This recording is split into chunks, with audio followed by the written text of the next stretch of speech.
Welcome to episode 569 of the podcast. Today we're going to talk about using online communities to create customers.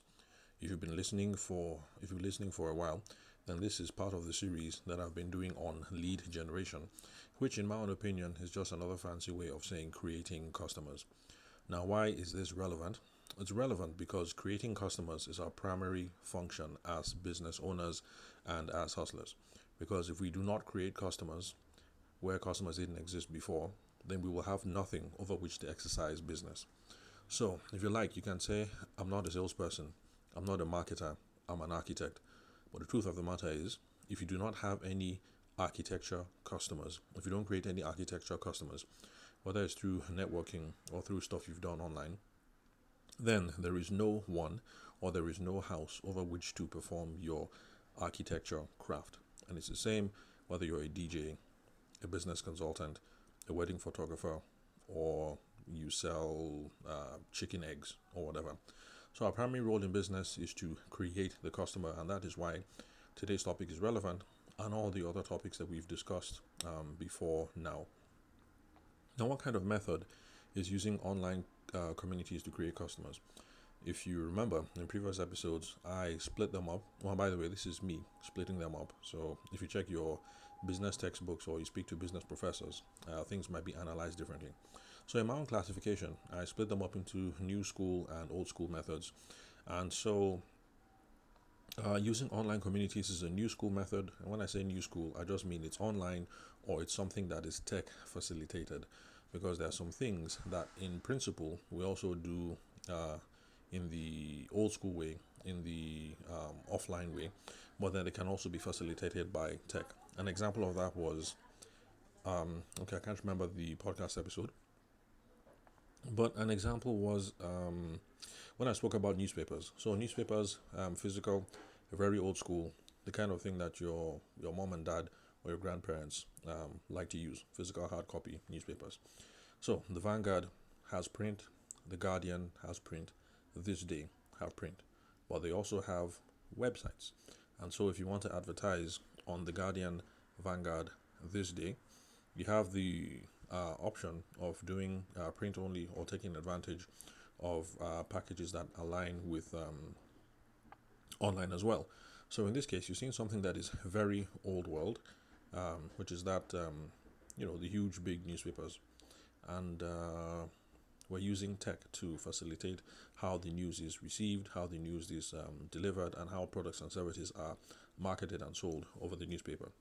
So, online communities, this is very new school, and it is online and tech facilitated, like I said, because communities have not been invented by the internet. Communities have existed before, since the dawn of time.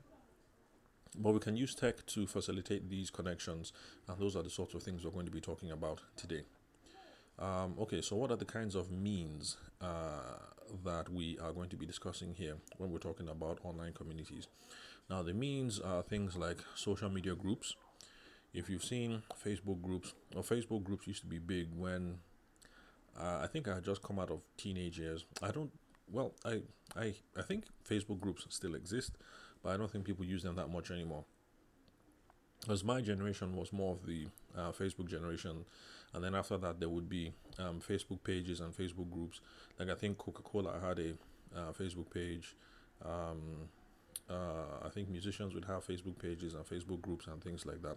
Now, this was a long time ago, but there's some people and some industries that still utilize Facebook groups. For instance, real estate groups. So in Lagos, if you are looking for a house to buy, or you want to sell your house, if you just get on Facebook and you type in Facebook groups Lagos, you will see hundreds and hundreds of Facebook groups that are just communities of realtors and agents who have set up these groups so that they can get to know each other and get to advertise whenever they have a deal, and also to put word out whenever they're looking for something for their for their clients to buy or to rent. So certain industries still use Facebook groups. So real estate people, they definitely use Facebook groups. But since that's the only one that I can speak for sure about, I'm not going to speculate as to which other businesses use Facebook groups. So social media groups like Facebook groups. LinkedIn groups used to be a thing in the past. I don't know about now, but I'm sure you guys get the picture about what social media groups might look like. Then we also have online communities like Reddit and Discord. I used to think that Nigerians are not on Reddit or on Discord, but apparently we have a strong gaming community here in Nigeria, and so there are Discord servers around games and things like that that Nigerians take part in, um, especially for those who are gamers, who are real into the gaming lifestyle, the gaming communities. And then Reddit. I assume that Reddit was for mostly for angry young men like me who want to go and argue about stuff online. But with the political season being on the way, I found my wife reading some Reddit forums, that have been advertised by some of the presidential candidates and their teams and things like that. So it looks like Reddit, apart from all the angry young men who are there arguing about a bunch of stuff, whether business or finance or politics, it looks like it's becoming a useful way to reach out to communities that are sympathetic to whatever cause it is that you're trying to promote and to disseminate information and things like that. So we also have online communities on Reddit and Discord. And then, of course, online communities, that's newsletters, another form of online community. And a newsletter is when you have someone who is trying to put out thought-provoking content. So let's say, like me, for instance, with the podcast, assuming I had a newsletter, I would, well, my guess is maybe I would take the show notes of the podcast, the summaries, highlights, and put them in the newsletter, and then send them out to people who have subscribed to the newsletter. So in a way, that's also another kind of online community that is built around thought leadership of the person who's providing the product or the service. And then I also think that WhatsApp and Telegram groups, in my own opinion, I consider them to be online communities. Consider them to be online communities as well. So a WhatsApp group, a Telegram group, it's not the same as a Facebook group or as Reddit or Discord, but still, we are. It's tech facilitated, so I would say that these are online and new school, and also very effective. Since I I would hazard a guess. If I was to guess, I would say half of Nigeria is on WhatsApp. So these are things that people take advantage of. Not just you and me listening to the podcast, but if you check, your uncles, your aunts, even the people back in the villages, and everyone is on WhatsApp or Telegram. So these are effective. This can be used effectively to promote online communities. Now, how does all this work? This is how online communities work to bring in customers. First off, you have to put out content. Now, I've made episodes in the past, recently, definitely within the last month. So, if you're curious about this, you can, after you're done listening to this episode, just scroll down and I think it was a series I made on how to use content to promote your business, educative content to promote your business, or entertaining content to promote your business. So, the what you should be looking for in the heading should be educative, education, entertaining, content, promote. Yeah, promote. So, what was I? Okay, so how this works. First off, you have to put out content that is educational or entertaining. Um, yeah, educational or entertaining, because that's the only way that you're going to hook people, really. So that is part of what all these challenges and people dancing around and using the raining song and stuff like that. That is what it's all about. You're trying to be entertaining. If you're entertaining, you hook people. If you're providing people useful information, you're going to hook them as well. Because, this podcast is an example, because I have people who have been with me for the last close to 3 years now running, since I've been on this adventure of putting up the podcast. And you even find people who discover the podcast and who do me the honor, and I consider it an absolute honor, to not only listen to the current episode but then to start binging and going back. And in fact, I have one person who is currently binge listening to the podcast episodes, and I'm looking forward to talking to her when she goes all the way back to episode 1, because I'd like her feedback on what she likes, what she thinks could have been done better, unanswered questions, things I could have expanded more on, especially since this person who is binging, she reached out to me on LinkedIn. Well, she sent me a friend request. I responded, and then of course I like to get to know everyone who reaches out to me, and then we got chatting, and then from there realized that she listens to the podcast. And since she's a sales professional, I'll be looking forward to the feedback that she can provide. Um, okay, I'm lost in thought. Where was I? Okay, yeah. So you have to put out content, whether to educate people or to entertain people, on all these forums, whether it's on Facebook, on LinkedIn, on Reddit, on Discord, in your newsletter, on WhatsApp or Telegram. So you have to put out.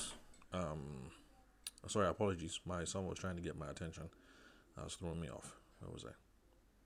Oh yeah. So education or entertaining content on all the online assets that we have spoken about so far. So even if you have a WhatsApp group and a Telegram group, it's the same. You should be putting out educational content or entertaining content, but relevant to the audience.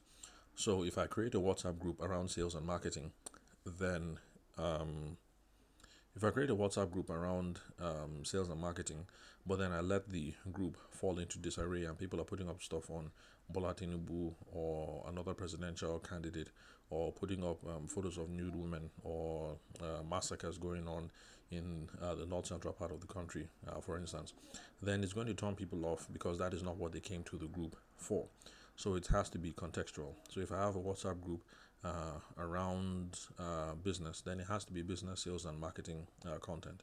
So educate them, entertain them, but make sure that it's relevant. Now, when you do that, you're going to build an audience, and you're going to build attention. When you put out content, let's say on much more open places like Facebook, for instance, where you're putting up on that content, you're going to build an audience, you're going to gain some attention. You should always remember to have a call to action. The call to action is what you want people to do next after listening to your podcast, reading your post, looking at your picture, or whatever it is. And so the call to action would be for them to join your community.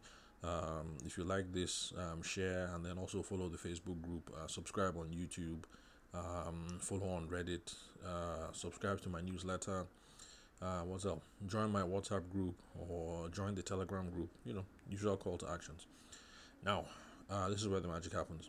This audience stay with you, they're loyal to you because they love your content. So they come for the education, or they come for the entertainment, and they do so for over extended periods of time. And when you do that, from time to time, you get to advertise your products or your services. And remember, right now you have a loyal audience. So for those people who've been listening to the podcast for the last 2.5 years, those people are already convinced of my credibility, of my authority, my expertise, my knowledge. I've built a certain level of trust with them. I've built some rapport with them. I've built some commonality with them. So the day that I come out to advertise that I have these products, these services, some of these people are likely to buy. And even if they're not likely to buy, if I had to engage them in a sales conversation, they would be easier to get on board because they've been a loyal part of the community for a while. And so this is how all of this works. Put out content. The content, you have a call to action to move them to the community. They stay in the community for a while. They become part of the family. There's a certain level of trust between you guys. There's some rapport. There's some commonality. They think you're legit, that you're the authority, you're the expert. And then when the time comes for you to say, let's assume that we're dealing with a beauty influencer.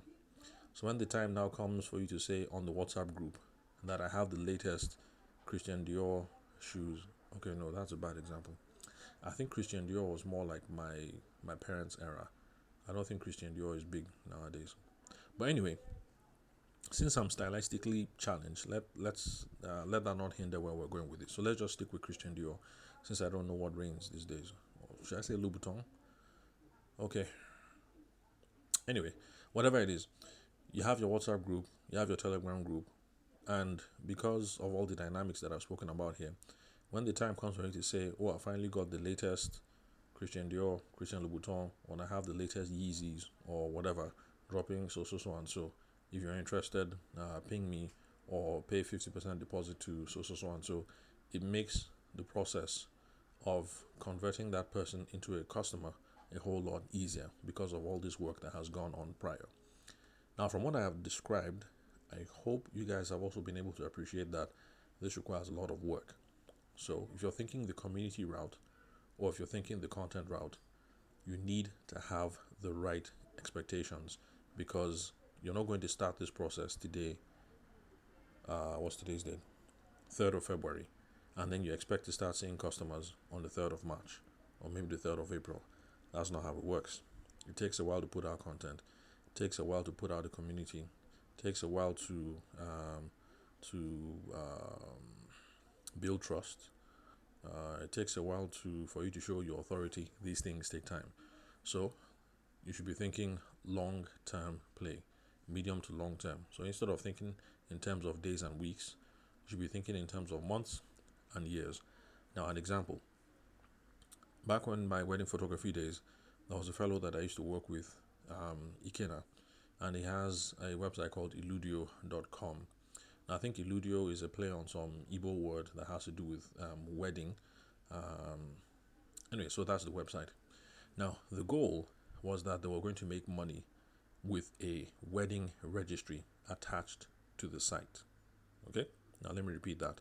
The website is illudio.com, ILUDIO.com, and you can go check it after we're done listening to this podcast. Now, the goal was that it was going to be a wedding registry. Brides and grooms would send out a link to people. This is an existing business, by the way, just in case you think this kind of thing won't work in Nigeria. It already exists. It already works.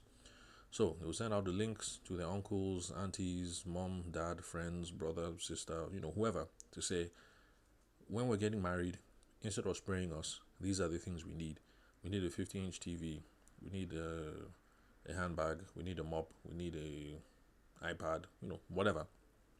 And people will be able to go to this wedding registry and then pay for these items to be sent to the couple as part of their gifts, instead of spraying them, or rather in addition to spraying them, because I think in Nigeria we can't get rid of the spraying culture. Nigeria, Ghana, India, I think we'll always get together, dance, and then shower the people with money. So for those of you who are listening from other cultures, when we say spray, that's what we mean. You throw money on the couple as they dance. It's a way of celebrating them and gifting them as well. So that was going to be the end point, the wedding registry. Now, before you got to wedding registry, there was a lot of work that needed to be done. Ikena had to court a lot of people in the wedding industry, get photographers to submit stuff to put up on the Instagram handle. On the Instagram handle, you had links to the website, and you had call to actions relating back to the website. And then on the website, there was a business registry for photographers, wedding planners, DJs, you name it, everybody.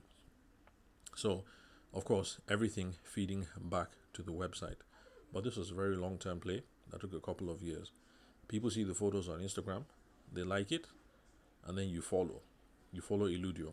After a while, Illudio posts keep coming up again and again and again and again and again. Eventually, one day, you have a look at the website. It looks not bad. You're able to get some of your wedding vendors there. And after a while, you figure out oh, they have a wedding registry. What is this registry idea? You might want to try it out. You get curious. You send them an email. Some of their sales team responds. And that is how the business has been moving forward, inching forward one step at a time. Now, I'm not saying that this is a highly successful Nigerian company. I'm just using this as an example, Illudio.com. I'm using it as an example to show you how this thing works and how you orchestrate this kind of thing using online communities. So, from putting out stuff on Instagram, you are able to get people to follow, to like, to share. Eventually, you get them to visit the website, to subscribe or whatever. They're now part of your ecosystem. And then from there, you're going to be able to put out your sales messages and then get them to start transacting business with you, which in this case was getting them to use the wedding registry. So if Illudio.com had come out and started promoting the wedding registry right from the get, it wouldn't have worked. But using this online roundabout way of using content and communities first now makes this a working model. Now, I'd advise you guys to just have a look at the website. Remember, it's illudio.com.